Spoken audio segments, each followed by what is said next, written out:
রাজশাহী অঞ্চলে দীর্ঘমেয়াদী বর্ষা ও বন্যায় আবাস হারিয়ে লোকালয়ে হানা দিচ্ছে বিষধর সাপ।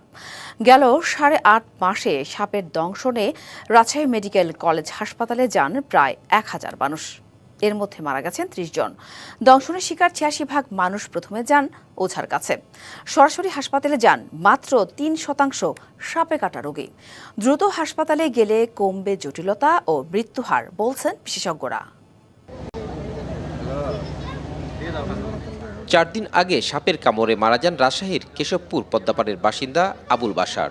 এরপর এলাকায় ছড়িয়ে পড়ে আতঙ্ক। স্থানীয়রা বলছেন, এর আগে সাপের এমন উৎপাত কখনো দেখেননি তারা। আপন মনে সিঁড়িতে তুলে একালি চলে গেছে ছেলে ওখানে গেছে, বাঁধন খুলে দিয়েছে, ইঞ্জেকশন দিয়েছে, তারপর ছেলে আমার মারা গেছে। মানে কিছুক্ষণ পরপরই বাড়াচ্ছে, মানুষের গলা পেলে সাপের ডেরানের ভিতরে ঢুকে যাচ্ছে। শুধু পদ্মাপাড় নয়, পুরো রাজশাহী অঞ্চলেই এমন সাপ আতঙ্ক। প্রতিদিনই রাসেলস ভাইপার, কালাস ও কোবরার মতো বিষধর সাপের ছোবল খেয়ে রোগীরা আসছেন হাসপাতালে।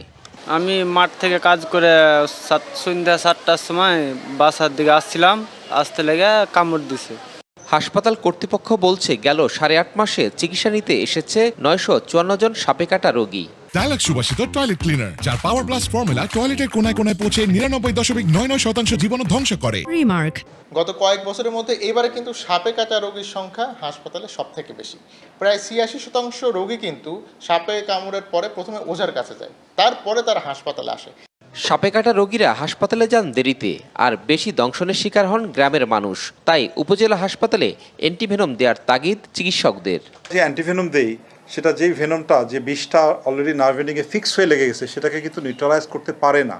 যেই বিষটা এখনও ফিক্স হয় নাই, ফ্রি আছে, সেটাকে সে বাইন্ড করে নিউট্রালাইজ করে।